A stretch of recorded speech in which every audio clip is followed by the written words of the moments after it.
Hi, I'm Kathy Rushing, host of the podcast Committed, the Entrepreneur Marriage. If your middle name is Restless and you identify with words like innovator, dreamer, changemaker, creative, independent, or you are married to an entrepreneur, or heaven help you, you're both entrepreneurs, this podcast is for you. The entrepreneurial journey can be a little wild at times, like uncharted territory. Join me as I talk with others who are at various stages of the entrepreneur process. We'll explore the wisdom and insights they have gained while navigating the ups and downs of the entrepreneur journey. You'll discover that there are many couples who have found ways to thrive in both their business and marriage. Every once in a while, social media provides something more than a way to fill empty time or entertain ourselves with endless puppy pictures. I'm looking at you, sweetie. Sometimes it provides connection to people you might never have met otherwise. I first met OL and Sway Buckley on Instagram. And after following them for a while, I saw how much great information they have for entrepreneur marriages and wanted to introduce them to you also. Go follow them, and you might even learn some smooth dance moves. You'll see what I mean if you see their Instagram feed. OL is a former internationally award-winning banker turned entrepreneur. He is the co-founder of RO Strong Real Estate and Financial Education Firm, as well as the CEO of OL Buckley Consulting. Sway is the CEO of a creative arts staffing firm, as well as the founder of Smart Artist Institute Consulting.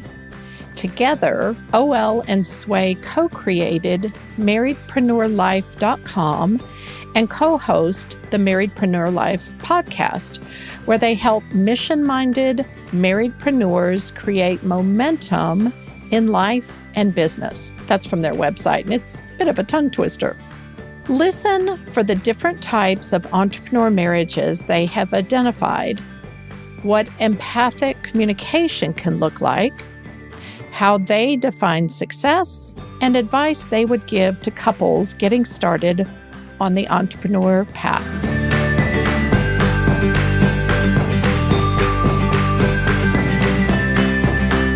Hey everyone, I am joined today by OL and Sway Buckley, and it is my great honor to have them today. How are you guys? We're wonderful. How are you? Very well. Glad to be here. How are you?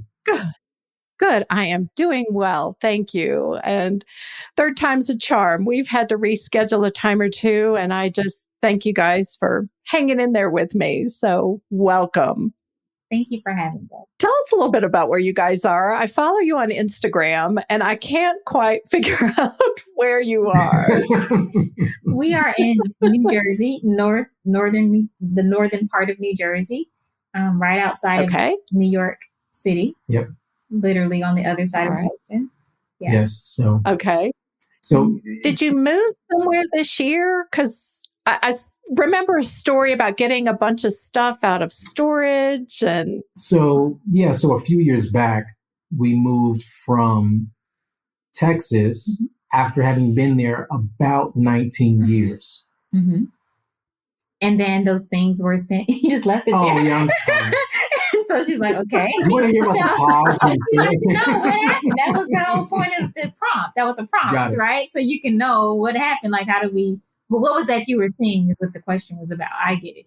And so that time when we moved from Texas, the things that we left there were left in moving pods.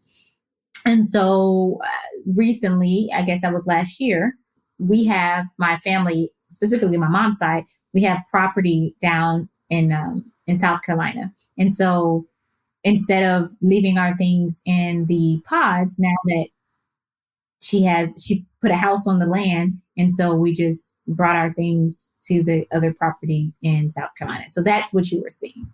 Gotcha. I have been wondering. Okay. Mystery solved. Yes, ma'am. I want to start off with a couple of fun ways just to let people get to know you a little bit. Okay. If your marriage was a team sport, what would it be? It's a great question. Yeah, that is a great question. I feel like it would be two different ones. On one hand, I feel like we are bobsledding. Really? We're bobsledding in our marriage. Sometimes I'm out pushing and she's What am I doing? steering sort of the nose. And sometimes I'm steering the nose and she's pushing. It just depends. But then I also think it's probably a little bit of curling. Or is that the word, curling? Oh, that's funny. Who plays curling, right? We all watch it in the Olympics, but it's like, what is this? I don't even know.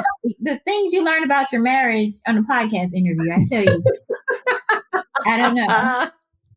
I would say something like basketball, maybe.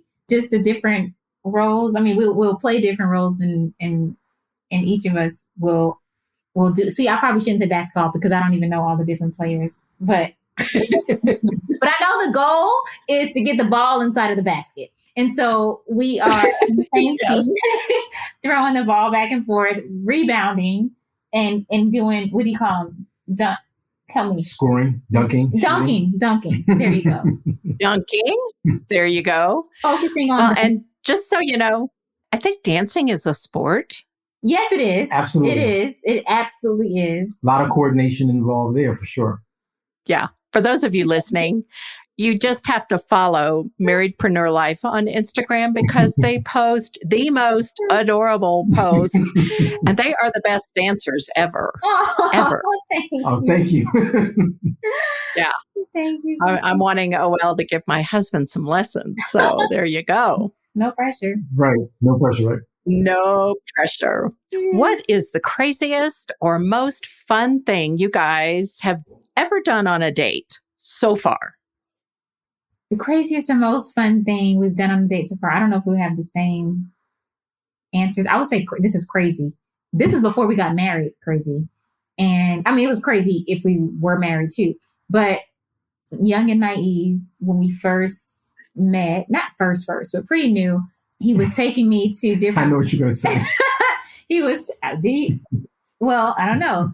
He was taking me to different places. I was new to Texas, went there for college, for undergrad. And so he was just like showing me the vision for what he saw for our life. Like, I want to take her to this exclusive neighborhood with these houses, these huge homes who were, just being, built. And some of them were model homes. So, some are completed, some aren't. And so it was in a very, it was a, gated community. And so we drove there. So I don't know, like, the area. And I'm just like looking like, oh, these are nice. So I'm not really thinking anything other than, okay, this is cool. But then he's like, let me show you something. So he parks the car, we get out the car, and it's dark outside. So it's nighttime.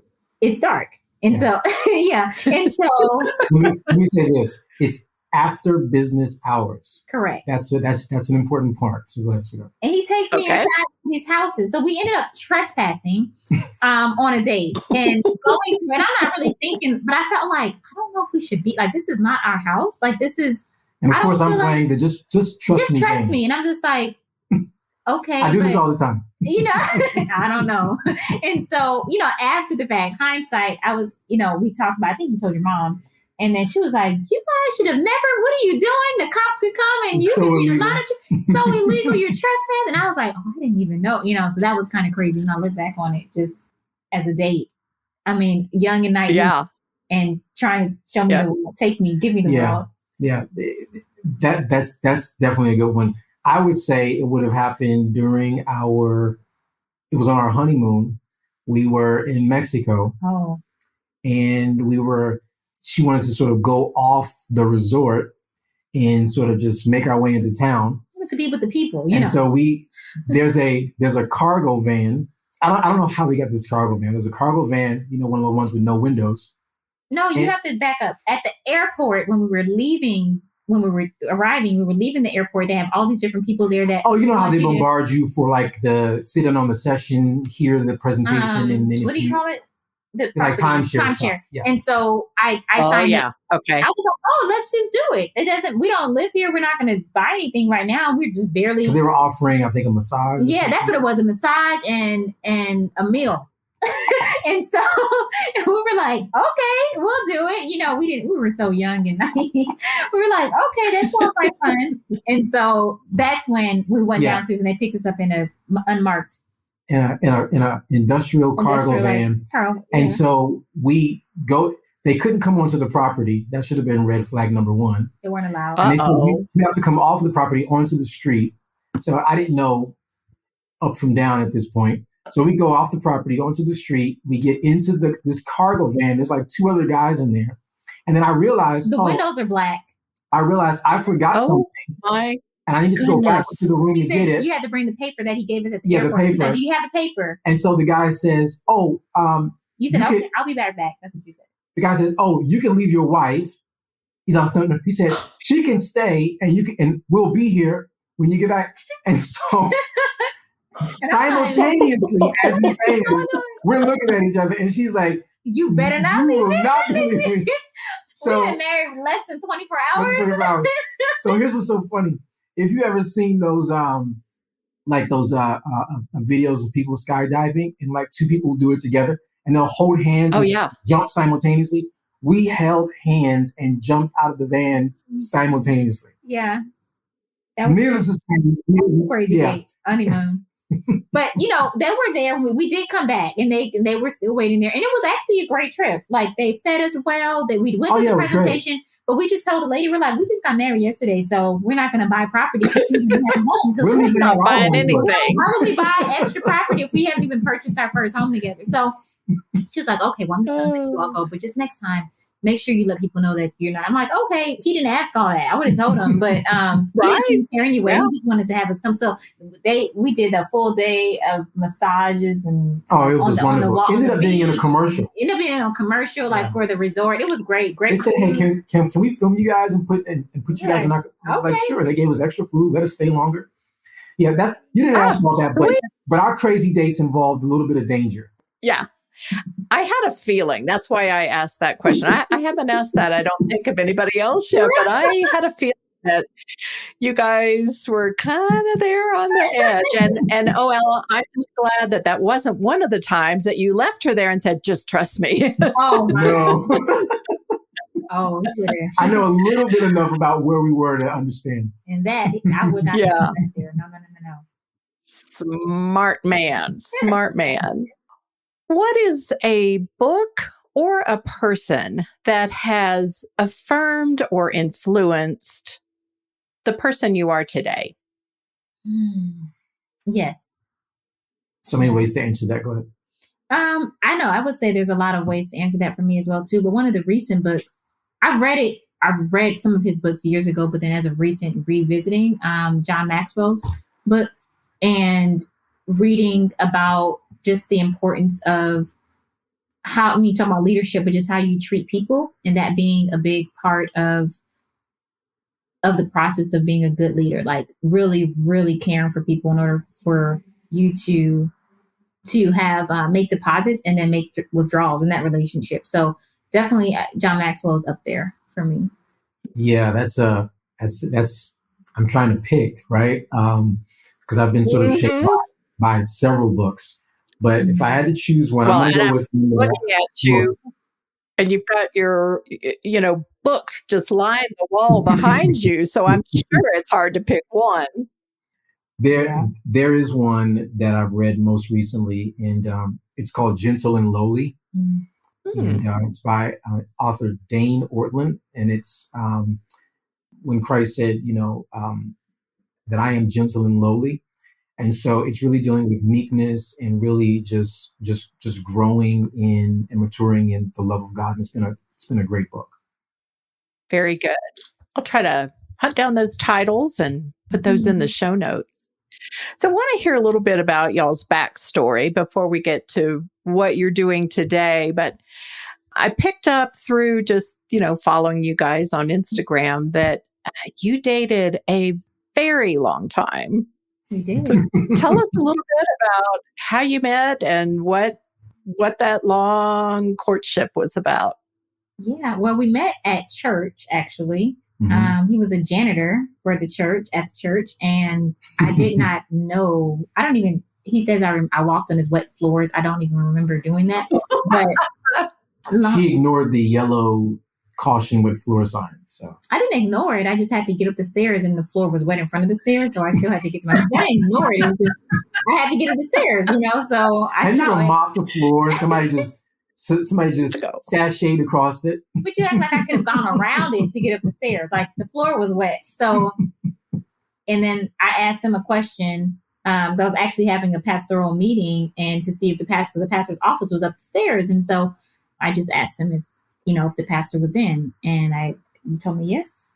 And I went up the stairs. I didn't think anything of it. So, and this was on a Monday. And so most churches don't have a lot of people there on Mondays, at least not Monday morning. Mm-hmm. So based on what I knew that pretty much any car in the parking lot that was not mine or a few of the staff members had to have been hers.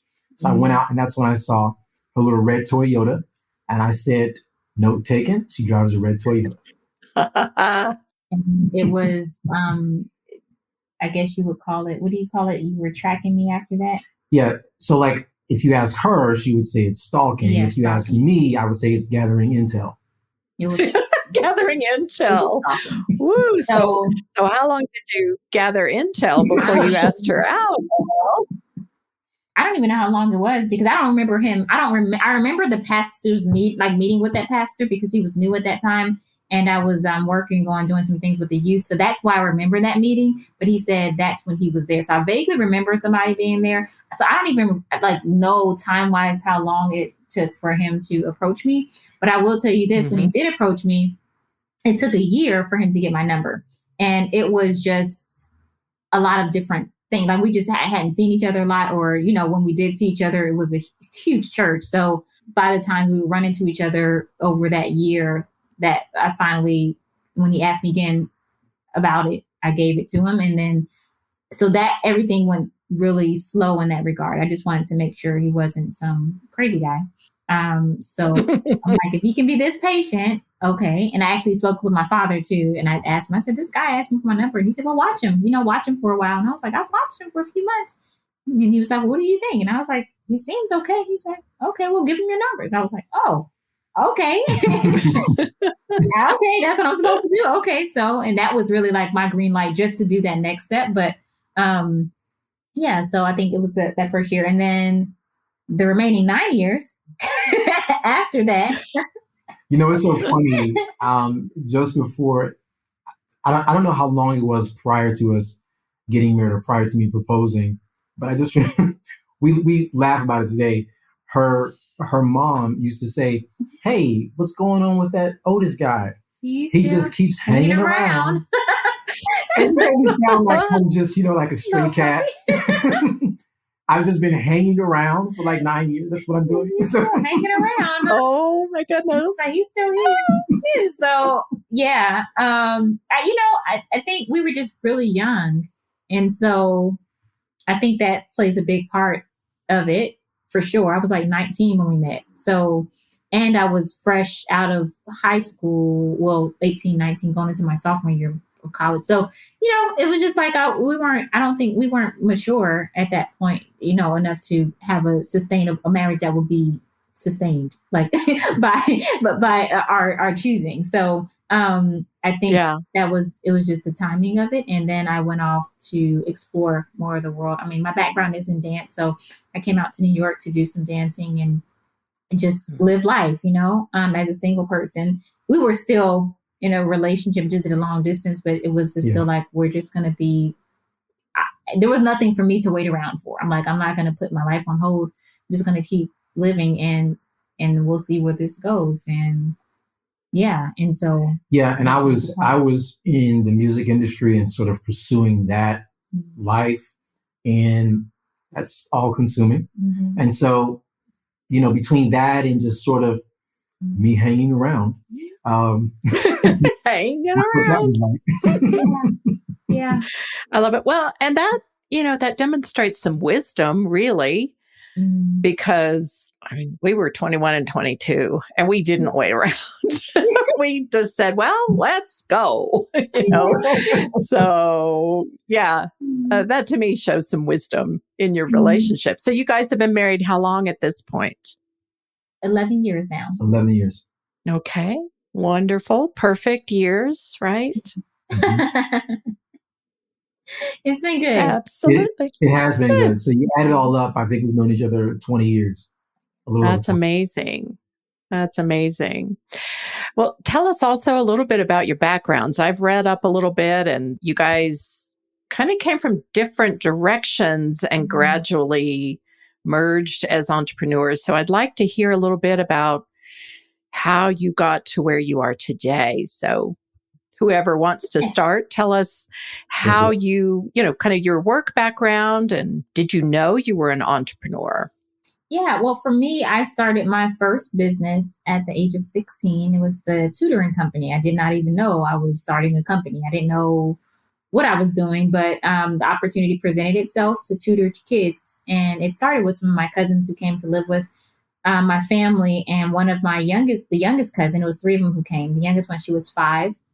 And she was not reading. And it bothered me. And at 16, you don't know what your gifts are. You don't know that you're a teacher. And so I just took some index cards, and I started making, little words for her alphabet. And by the end of the week, she was reading from a book. And my mom was like, that is not after a week. Normal. Like, yeah, she was like, that's something special. And I was like, oh, I don't know. Like, I'm just a kid. I'm like, I just knew she needed help, and I want my cousin to be able to read, and she's 5. She should be reading. Like, that's just what I thought. And so the next thing I know, my mom told one of her girlfriends about it, who had a son around the same age who was having issues reading as well. And so that was my first client. And it just grew from there. Well, from there, when I went off to college, I continued tutoring, but it was more so like autistic children, and happened to be all boys. And so I did a lot. And as a dance major, I did a lot of fine and gross motor skills with them, but also phonetics and just basic things with them. I enjoy working with kids. And so I did that. And then my sophomore year in college, I didn't even know what it was, but I come to find out later that it was a staffing firm. So the staffing company I started were the school districts, partnered with the school districts as my clients. And as a dance major, they wanted me to initially to come and teach. And of course, I was trying to pay for college. And so I said, well, sure. And I could only teach but so much because I was a full-time student, dance major, double minor in business and religion. And so I started teaching, and then they asked for more. Now, mind you, I'd never taught before. I just was like, okay, you're giving me an opportunity to make some money. That's all I hear. So I'm going to figure it out. And I've worked with enough kids. I can figure it out. It can't be that hard. And so that's really what I did. Started that as a freshman, end of my freshman year. And then they asked for me to do more hours. And so I was like, I can't, but I didn't want to say no, because I'm like, this is helping me pay for tuition. And so I said, well, can I bring on people? Like, can I be the in-between, and I can refer and bring people under me is what I was thinking. And they said, sure, we just need people. And so I started hiring my friends. I said, hey, you want to make some money? When I get paid, I'll pay you a portion of this. So I was able to make money off of them working, and more people, they started hiring, like needing more and more people, not just dancers, but thespians and visual artists and musicians. And I'm like, I'll find them. I will find them. And so I was like, I'll just go to the art department here at school. I'm sure there's some kids who want a job. And so that's how I started. And that literally paid my way through. I mean, it's a very expensive process, but actually, I say expensive, like it really started bringing in revenue quickly, but it also opened doors for other scholarships. I ended up getting a education scholarship, a business scholarship, because I have the business. And then I did the religion. When I was answering phones initially, and being in the religion department, I was able to hear about different scholarship opportunities, because it was, I was out of state. It was a private institution. So it's like all these fees on top of everything. And then I was an RA. So I was just finding ways to pay for school. And so I'm thinking this is just another way. So with the religion department, I find out that there's a scholarship. If you minor in religion, they'll pay half your tuition. I was like, what do I need to do to minor? Just what do I need to do? Sign me up. They were like, yeah, 3 classes. Oh, 3 extra classes. Sign me up. Okay. I'm a religion minor there. That's it. You're paying, half my tuition. And then for business, I was getting scholarships, because now I had this business. So Bank of America was giving money, all these different donors. And I was just, applying for for money because I'm like, I need to figure it out. And then the education department, because I had my business, once again, working with school districts, them as my partners, as my clients, and none of the education majors were going after the scholarship during this time. But I was pretty persistent with going after it. And so because of the company that I was running, the education department granted me like a full ride, even on top of the money, they paid for everything. So, and there was some retroactive. Yeah, they were like, whatever you want. Wow. Yeah. So I thank God for that business. I still run it today. It literally was the open door to get everything, pay for my tuition. And so after that, I said, well, I'm just going to keep this job because this is, and then, it really quickly, it started earning, multiple six figures at very early and on just hiring people. And, I just felt like this is an opportunity to have a revenue stream and still, dance, do what I love to do. So that was the beginnings of my entrepreneurial journey. And did you call yourself an entrepreneur at that point? Or were you, it sounds like you were just like, I need money. This is an opportunity. You didn't overthink it. No, I didn't overthink it at all. I knew I wanted to do business, which is why I minored in business from Jump Street. Okay. But I just didn't know what that was going to look like. And I just didn't know. I knew it was a business. I just didn't know. I didn't even know what to call it. I'm like, I don't even know what this is that I'm doing, but it's paying the bills. Like, and so initially a couple of years into it, I think maybe my junior year, I started thinking, well, is it a staffing firm? Like, what is this that I'm doing? I didn't even know like what it is. Like, I just didn't know. And so I said, well, I think it's a staffing firm. And then I said, well, but it's not a staffing, because I would always think like corporate America, staffing in that regard. But I was like, this is not that. This is something different. I don't even know. I've never seen this what I'm doing. So I'm just going to keep doing it and figure out what to call it. So when people would ask me what I did, I just said I'm a dancer, because I didn't know how to explain what I did. I was just like, oh, I dance, or I teach dance, but I never explained, oh, I run a creative arts staffing firm. So about, a couple of years into it, I said, I think this is like a creative arts staffing firm. Like, at first I was like, is it dance staffing? And I was like, well, it's creative arts. But then it turned into me hiring like coders and all these other types of people that did great things for the kids as well too. So I just call it a creative arts staffing firm. To this day, that's what it's called. That's my story. And you're still running that, right? Yeah, I write it. It just ebbs and flows. I've never done I'm not going to say never. When I graduated, that's when I started doing marketing, like grassroots marketing, knocking on doors, boys and girls clubs, because I moved from that area to another city. And I'm like, I have to start over. But I was like, I know what to do. I've been doing it. And then I got other contracts with some pretty well-funded organizations. And I started from this, beginning with me teaching. And then I just started bringing on people again and rebuilt it. But that's the marketing that I haven't done anything else in that sense. So I say that to say, so when opportunities come nowadays, I'm just a pretty well-oiled machine. And that's, what I do in the background.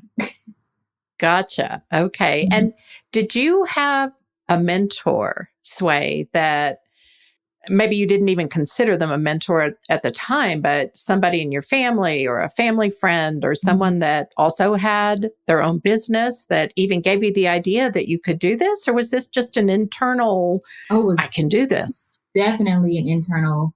I had a freak accident the third day of college, and where I was sewing a ballet shoe and I jumped off the bed and the needle broke off inside of my foot. And they thought they were going to have to amputate my foot. And so long story short, to all these different doctors, my foot is swelling up like a couple of weeks into it because nobody would touch it because the main doctor in the neighborhood said, don't leave it in for 6 months or 6 weeks rather, and then come back. And anyway, so by the time I finally found his counterpart is equal, they were like, yeah, this needs to come out right away. So I was on crutches that first full semester. And that's when, and I still had to go to my dance classes and watch them dance and journal and stuff. So it just brought me to my knees, really. I said, okay, God, well, what is it that you have for me to do? I know this is something that's in my heart. But also I need to know like what those gifts are that are in my hands. So I could beyond the dancing. So, I can have other revenue streams. And even when I get out into the real world, I didn't want to be in a situation where I had to dance or I had to go take a dance job that I didn't want to do to eat, And so the opportunity came when I got off my crutches. I had somebody, realized I was a dance major and they said they had a friend who's doing some work with the local school district and they wanted to know if I'd be interested in teaching. Like, that's how it happened. And so, yeah, when it came to mentoring, that was later on, I would say, as I started investing in coaching. And that was very intentional. It still is very intentional. But as far as how it started, it was just like very an internal type of thing and just kind of finding my way as I was going. Awesome. Well, thanks for sharing that. And let's hear your story, OL. Yours is a little more varied, shall we say. I've done some reading and it's fascinating.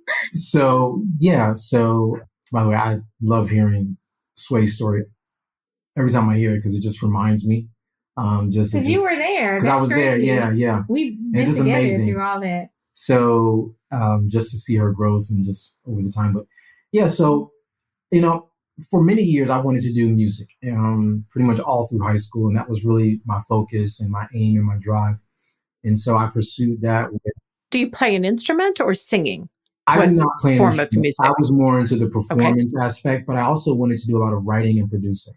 And so, and then even move that over into media, television, movies, etc. And so I thought I wanted to do that for quite a while, and I pursued it. And sort of my backup, I thought, would be broadcast journalism. I thought, it'd be great to do the news, as they say. And so I pursued that even in school. And being originally from Chicago, there was a school that was really strong in music production as well as journalism. And it's called Columbia, not Columbia like New York, but Columbia, Chicago. Okay. And so I pursued that, and that was prior to me moving to Texas. And so, long story short, I moved to Texas. I pretty much niched it down and pinpointed it down mostly to music. And so that was my pursuit, and ended up getting assigned to an independent record company that was ran by some people who at one point worked for Warner Brothers. And so it was myself and about 3 other artists, and they were going to take us, cultivate us, shop us around, and then we were going to, go to the majors as it were. So I signed that record deal, and that was interesting. And so I ended up actually becoming an employee of the same record company because money got tight. And so I was doing that, living in an efficiency apartment and working there. And I had a lot of fits and starts, as often happens in the music business. Almost make it, almost make it, almost make it, didn't make it. Almost make it, almost make it, almost make it, didn't make it. Mm-hmm. And so it was a lot of that. And so just the sort of mountain high, valley low tumult of that really began to wear on me. Fast forward, I turned 30 and I said, you know what? This is looking really crazy. I am pursuing music with reckless abandon. I am financially unfit, unstable, inconsistent, and I'm 30. And I decided to forego school because I was almost this close. Almost make it, almost make it, almost make it. Didn't make it. Mm. And so, after so many years of that, you kind of have a come to Jesus moment, as they say. And it's like, all right, I've got to pivot here. I'm getting older. And, with an industry that's so driven by youth, I had to really take, honest account of that, particularly when you're talking about, contemporary and urban music. So with that being said, one of the persons that managed the label has some connections in the radio industry. And they said, you know what? Got a great personality, you'd be a great salesperson. Mm-hmm. I have a friend who's a sales manager at CBS over all of their radio stations, their whole cluster. And I think you'd be great. Mm-hmm. And so made a phone call, got an interview, got the job. All of a sudden, I'm wearing shirts and ties every day, suits every day, which, by the way, I had next to none of that in my wardrobe. And so I am now in this 100% commission job. And this is sort of around 2008. So I think we all know what life was like in 2008, economically speaking. And so with that being said, I worked there for a year. Meanwhile, Sway and I are engaged. Mm-hmm. The market goes soft. I'm now back in my draw, because when you work 100% commission, you sort of like have to work against a draw. Well, I was already 3 months behind and I really wasn't booking any clients. So I had to make a decision, either sell something or leave. And I left because it was very, very difficult. To sort of fast forward here, there was a bridge, an opportunity for me to go into the banking industry. And this came through a mutual friend of my wife and I. One day we're at a birthday party for a mentee of Sway's. And this mutual friend of ours, who is high up in the banking industry, was there because we sort of all kind of knew each other. And she said to me, she said, you know what, Otis, I think you'd be really good in banking. And I thought, me? Like, that's a big change. Yeah. Right. And so I thought, no, thank you, but I don't really see it. She's like, no, seriously. And so I said, okay. Long story short, I got the interview, got the job, and this is now 2009 or going into 2009. And I started off entry level, worked my way up, got my licenses, got into wealth management, got into business banking, and I am now off to the races. And I'm working with peers of mine at this point, colleagues who are many of them MBAs, and I'm learning the industry. And there was one senior gentleman who came from Merrill Lynch way back in the day, and he sort of took me under his wing. And he's seen the economy go through all kinds of stuff from the 80s. And so he's sort of coaching me during work hours. And I'm learning a lot, started winning awards. Fast forward, Sway and I get married. A year into our marriage, because the bank I worked for was based out of Spain, I won an award for us to go to Spain, and we're there now. Top producer in the States. Out of all of it, which included Latin America, Europe, and the US. And so all of a sudden, a person who wasn't a numbers guy becomes a numbers guy. And so it was just very interesting. Yeah. Oh my goodness. How do you explain that kind of unaware part of yourself that was just waiting for an opportunity? Yeah, I don't know. I think when life sort of, especially as entrepreneurs, when life sort of puts us in a position where we are, our back is against the wall, oftentimes opportunities present themselves that seem so unthinkable, like for maybe our background, experience, or our skill set. And so saying yes gave me an opportunity to just jump in and learn. And when I jumped in, I was intense, by the way. I read every financial book you could possibly imagine. I talked to people who were in the financial industry, people who were senior to me, and I just spent a lot of time sponging and soaking up. And so when I left from the last bank I worked for, and I say left, but I actually was let go from the last bank I worked for. It was pretty sudden. Now, Texas is what they call an at-will state. So your first 90 days is probation, and they can let you go anytime within that 90-day period with pretty much no elaborate explanation. On my 90th day, I ended up getting let go for actually overperforming, for doing too well. Without going into the whole story, yeah. Well, you had to explain to you were recruited. Yeah, I was recruited from the other bank, from one bank to go to another bank. And when I got recruited to go to this bank, they were sort of recruiting me for a year, courting me, should I say, for a year. And they called me and said, hey, we have an opportunity. We know where you live. Do you still live at this address based on what you shared with us last time? And I said, yeah. They said, we can shorten your drive from basically 45 minutes in the morning and 2 hours in the evening to 10 minutes one way. And I said, oh, wow. Really? And so it was an opportunity for me to move up, to move in management. And banking is one of those industries you kind of move around in. I get there. They interview me for a particular job, which actually ended up being my boss's job. I got hired before my boss. And then my boss got hired after me. And then the guy who hired my boss and me told my boss that he interviewed me for my boss's job, which put a target on my back. And so from there, my focus was really to grow our business sector. So I worked a lot with hospitals, physicians, medical professionals, et cetera, and ended up getting this meeting with this very large hospital in North Texas. Come to find out, capital markets was courting them. And I won't go into all this because this gets a little boring. But bottom line is, I got the interview or got the meeting. I was told that they were wanting for over a year. And I was told to cease and desist. Wow. And then all of a sudden, the pats on the back, like, you're doing great. The next Monday, I was told that was going to be my last day. And that thrusted me into entrepreneurship. Okay.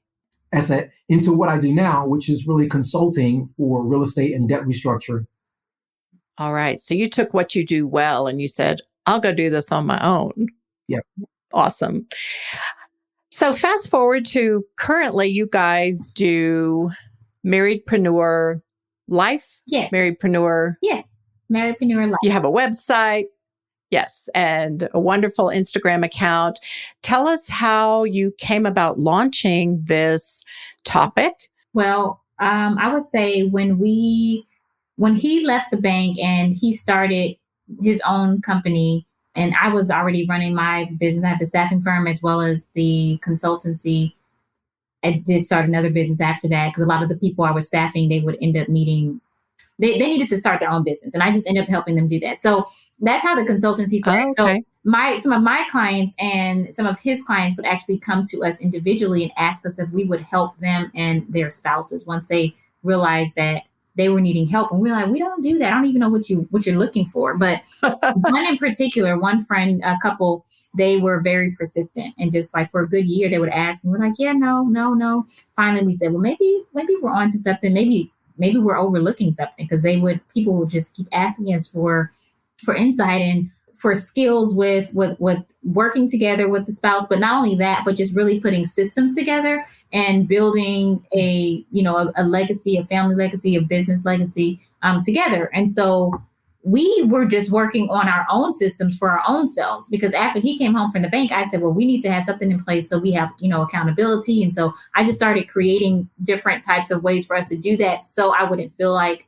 and he wouldn't feel like either, that I was that nagging wife. And so I thought it was just for us, I thought, okay, the systems that we're putting in place is just for us, not realizing that was really for others, to give those to others. I didn't know other people would need that. So that's how we started working with couples. We just told that initial couple that we would only do work with them, and that's it. And we did a VIP day and walked them through a whole strategy for the year and all the different ideas that they were working on. And they had 2 young children at the time, and they were homeschooling. And then the wife is a CPA and the husband is a church planner. And so it was just a lot of different things going on, and they just needed systems. They needed strategy, and they were low on energy, and they needed clarity. So we worked with them, and that was that. And they were, so appreciative, and they started telling their friends. And so here we are today, about 9 years later. And we actually have put, the systems and packaged them. So now we can do it in a more official and a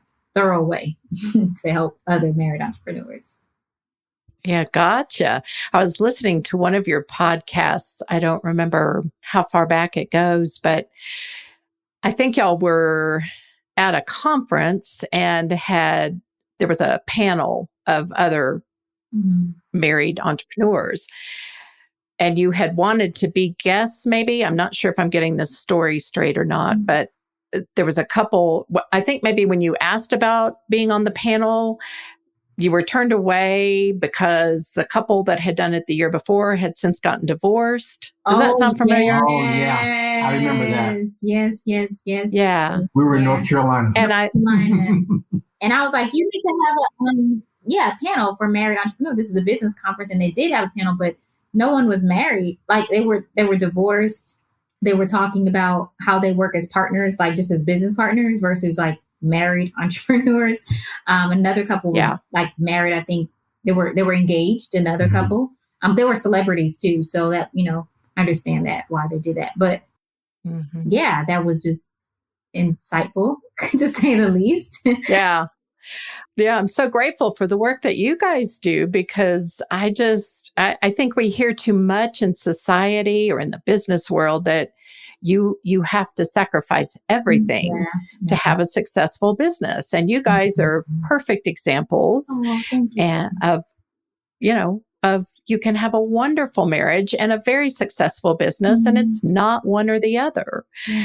I would love to hear about, as you've worked with different couples, what are some common challenges that couples, whether one or both, are entrepreneurs? And I get asked a lot of times, what is an entrepreneur couple? Well, if one person is an entrepreneur, the whole family is, right? That's right. So it's either one or both. Yeah. Yeah, I was just going to say, and sweetheart, please go ahead. But if one of them is an entrepreneur, what we mean by that is the family is impacted in a direct way by that entrepreneurship. Yeah, absolutely. Yep. And so we've coined 3 types of marriedpreneurs, we like to call them. And so there's a spousalpreneur, where one spouse is working a 9 to 5 while the other is operating the business. And there's an indiepreneur, where they are building individual separate businesses. And then the couplepreneurs, where they're building a business together. And we have found that there are couples who are either in one of those types, but they're wanting to transition, or they are in multiple of those types and they're still wanting to transition to either doing it full time or just working together, like getting their momentum going. So I would say that's one of the things, one of the main areas couples come to us about is just that transition, like how to up level, how to gain momentum, how to gain traction, what type of systems do they need to have in place, what do they need to be doing. They have this big vision in their heart and they're not really sure what to do with it. They're just like, we just want to do this, but we keep saying one day, but what do we need to do today to actually get to that one day? So I would say that's one of the common denominators for the couples who approach us or ask for our help, would you say? Yeah. I would just add to that, so in those sort of classifications or in those categories, and I'll just mention one as an example. If they are indiepreneurs, where one is running a business and the other one is running a separate business, they may well-meaning want to, support each other and be there for each other. But one of the challenges that we found is that it gets to be very difficult because they end up operating like roommates. And so we get down at the dinner table. It's like, oh, so what happened with your company today? Oh, what happened with your company today? Even if they get to the dinner table. And so what happens is they end up operating like roommates and sort of like splitting the bills, or one person's business is sort of generating more revenue than the other person's business. And so there might be at different levels within business. And so those are some of the common challenges, particularly for that group. And there's a challenge for each of them. But that one in particular is definitely one that is common. And so systematically, we found ways, because we are that, by the way, we've been all 3 of those classifications, by the way. And so we've learned these challenges, observed them in those couples that we've worked with, but also systematically how to overcome them. So what's been one of the biggest challenges that you guys have faced as marriedpreneurs, co-preneurs? That's a great question. Yeah. My mind goes to one in particular. I remember when we were spousalpreneurs, where I was actually still working at the bank and Sway was really scaling her business. And she was on webinars in our home office all night long. And I had, dealt with what I dealt with on the 9 to 5 and having these sales goals and so forth. And when I came home, I just sort of wanted to veg out. And so what happened was, I'd be cooking dinner a lot of the nights or spending time reading in the room or what have you. And she would be in the office on the webinars and doing all the training and learning and so forth. And I wanted her to do those things. I didn't want her to not do those things, but I just didn't realize how, as spousalpreneurs, where one is running the business, it would actually put a strain on our marriage. And I didn't really know how I fit into that world with her. So I didn't even know how to support her. So it just kind of isolated us. And that went on for a period of time until we recognized it and called attention to it. How did you guys end up negotiating that? I think it was a reestablishment of what's the priority. Yeah, I don't think it was an overnight thing. No, it wasn't. We didn't arrive at that suddenly. I think it was, talking through that and And at that same time, though, I think I was also transitioning in business, and I was starting to your whole business model was test the previous business model. And so that frustration, that rub that you had as well, just the friction of everything, we just had to have a talk, and work through like, what are we building? What are we really building? And we were brand new, like maybe 2 years into the marriage. I mean, that's going on. Because then we bought our first house. We had our house built. By that time, like our second year of marriage, there was a lot of new changes and just trying to get a lot of new stuff. And although we had known each other for so long, I was living in New York and then coming to Dallas after all that time, just kind of getting reacclimated. And it was just a lot of new stuff. So we knew each other, but we didn't know each other in this context. Yes. Yeah, for sure. And then just doing life together, and then me getting back into business really in that way, because while I was away dancing, I was still at the business, but I wasn't like in the day to day as much because I hired people out to do that. So I had the business based in Dallas while I was, in New York working or training in dance. And so it was just a lot of new stuff. And so all of that had to come to to the table. We had to just bring it all to the table. Okay, this is what's working. This is what's not working, and work through that and say, okay, based off of, the decision that we made to be married, like, what are we wanting to build? What do we want this to look like? And I'm like, this is not looking like what I want it to look like. So we need to change some things. So first we had to get clear about what we really wanted it to look like versus just saying what we didn't want. Yeah, I think to sort of find the priority, you have to sort of sort the laundry. And we had to just put everything out and just sort it. Okay, what are we working with? What's here? What's really important? Yeah, and just work through that for sure. Awesome. Have you guys had a mentor at any point for your marriage, a marriage coach or a counselor or pastor? Big proponents of marriage counseling. We started marriage counseling before we were even engaged. Yep. So we knew we were going to, that was a road that we were going down. So before we were even officially engaged, we were trying to get a head start. Like, listen, we don't want head start. We don't want that kind of drama. So we just wanted to get around as many things as possible. And then once we got engaged, of course, we went through another formal counseling. And then our counselor did a recommendation after she finished our premarital. She said that we needed for her recommendation for us to get married was that we would do, what do you call it? Maintenance counseling. So we had to do that for at least a year after we got married as a recommendation to our We did pastor. it for a couple of years. I mean, we would still do it. We just moved. And so we were proponents of it. We would do that. So we probably find somebody. We were getting tune-ups long after. Yeah. Big. Yes. Well, we did that with our cars, right? Yep. Yeah. Why would we not do it with our relationship? And yet I have found, my background's a marriage and family therapist, that so many people wait until it is dead on arrival. Like the engine has blown up. They've been driving it without oil for 100,000 miles. And then they want to know why their car doesn't run. So I love that. And yet another example of the wisdom you guys have. It's awesome. Oh, thank you. Last summer, another post I saw that touched me deeply, Sway, was after the news of George Floyd's death. And it just ignited this long simmering,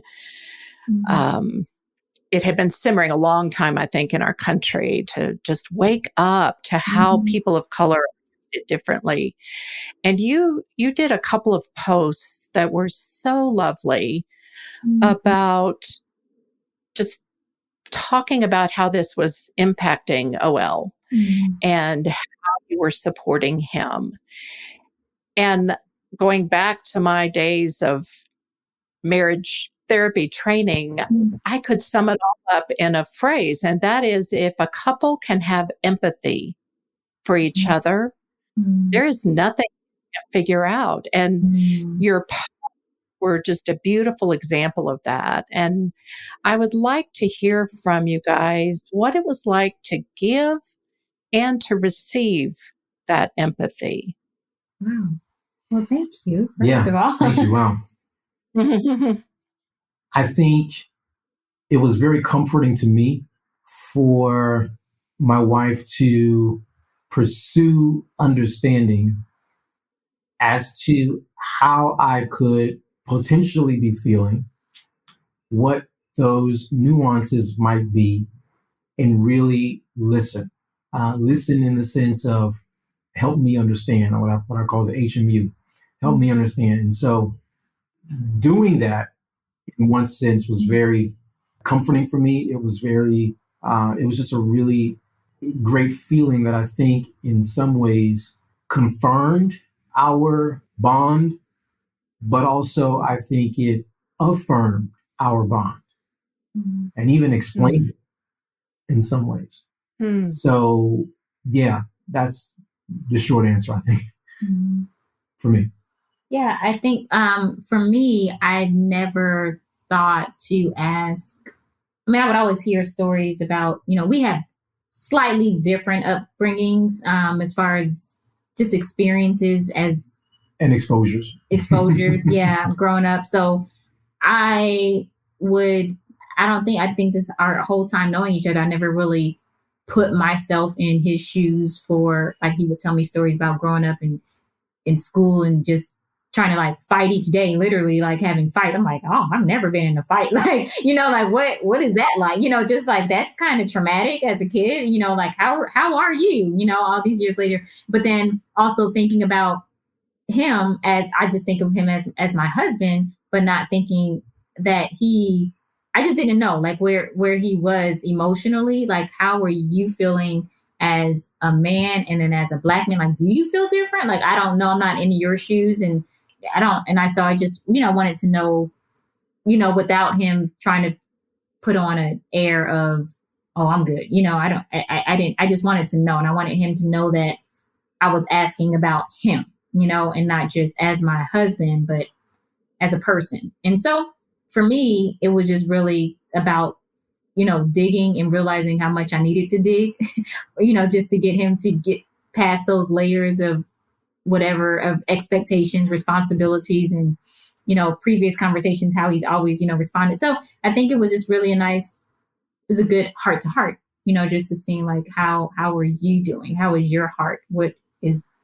Are you impacted at all? Or do you feel any different? Or have you ever experienced this at all? Or what are your stories? And so I don't think we have talked about it because I know things happen, but not like this. You know what I mean? In the past, it's been like, oh, you dealt with that. Okay.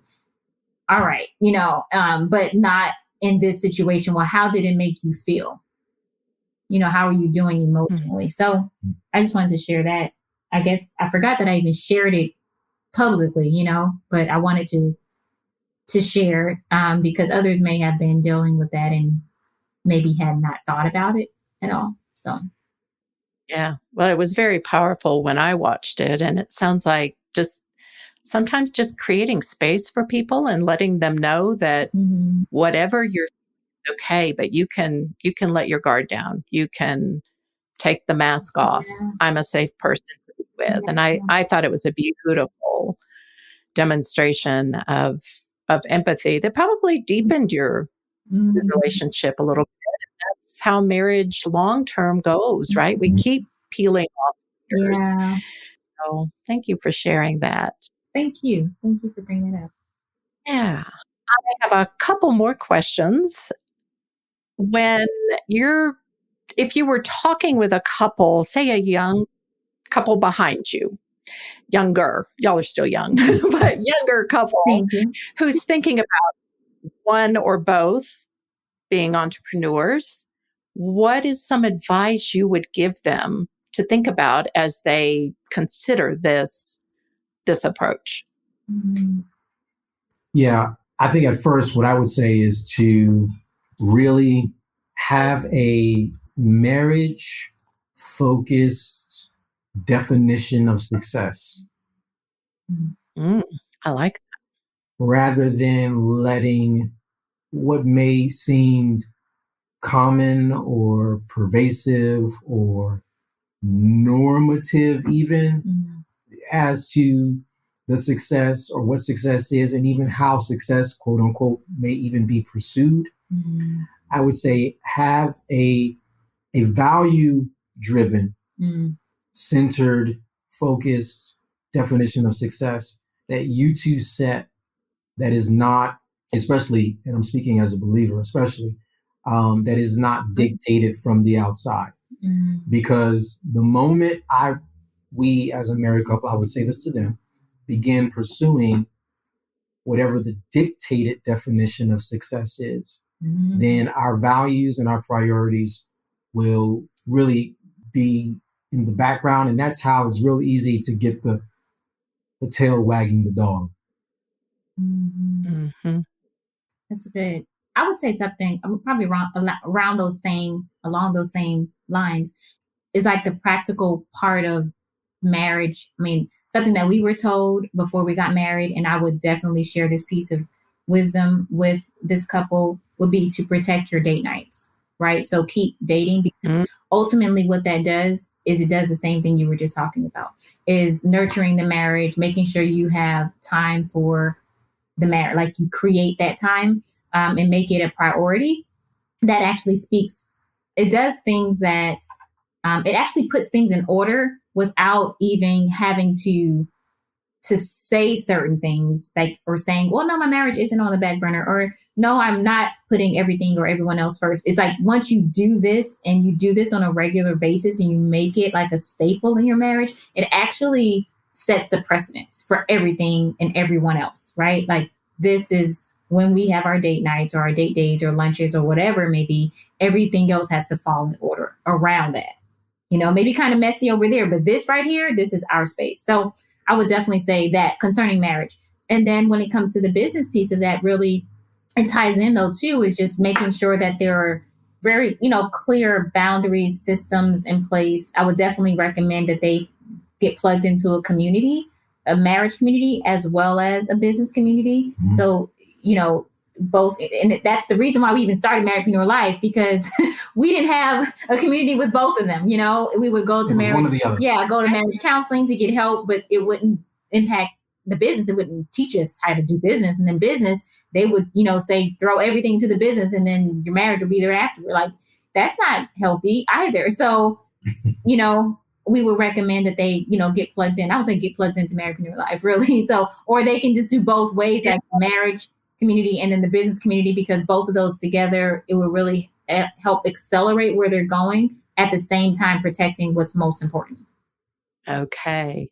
So good, you guys. This is wonderful. And if people want more information about your program and what you offer, what's the best way for them to reach you? Oh, sure. Marriedpreneurlife.com. That's a great place to start. We have some great resources there, everything from the podcast, which is like a weekly workshop in and of itself, how we have it set up now, to we have some training downloads from a Marriedpreneur checklist, a free download there. We have an assessment call for marriedpreneurs to set that up. That's an option too. We have a Marriedpreneur map, marketing map. Like, there's lots of good stuff right there at marriedpreneurlife.com. Perfect. And I will spell that out and put it in the show notes. Anything else at all that's on your heart today before we go? I want to give you a chance to say any final words. Pressure, huh? Right. Yeah, I would just reiterate what I said a few moments ago. And that would be, sit down, define success for your family, and don't let that be defined by the definition or by the values of others. Yeah, I echo that. That's real. Just be very clear about the core, and everything else will find its way to where it needs to be. But as long as you are protecting that marriage and making sure that's priority as you're building. And then, there's a saying that, to balance, to balance marriage and business or just life. But I don't really espouse to that belief of balance when it comes to life, because it's more like a juggling act at times.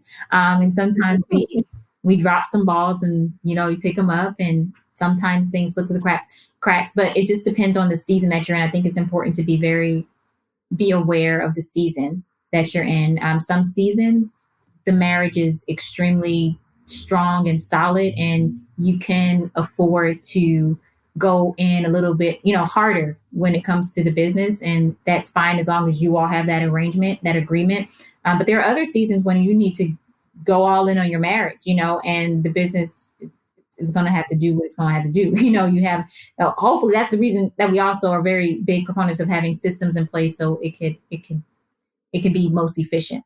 And so I think it's important to realize pursuing this like perfect balance of life with marriage and business. I think that's like a false place. It doesn't really exist when you really think about it. And so just being present where you are now is most important. Being present in what you're to be focused in on now is most important, and making sure that regardless of what that season is, that you two are on the same page, regardless, and work to get there. Love that. Work to get there.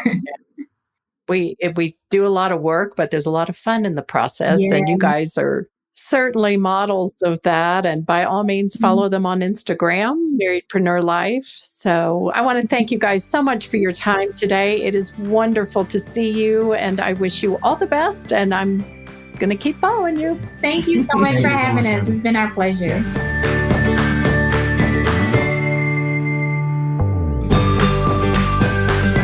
Thanks so much for listening and coming along on this journey with us. If you enjoyed this episode, I'll bet you know someone else that might also find it helpful. Sharing an episode is super easy. You can also give a rating or leave a useful comment, and all of these things help the show rankings, which then helps others find the show. Thank you in advance for being an action taker. You can find a full transcript at kathyrushing.com. And if you have a burning question or a comment you'd like to leave, you can now leave me a voicemail, and I'll include it in a future episode. Just click the link in the show notes and voila, your voice will show up in my inbox. You're building a life together. Make it a great one. See you next time.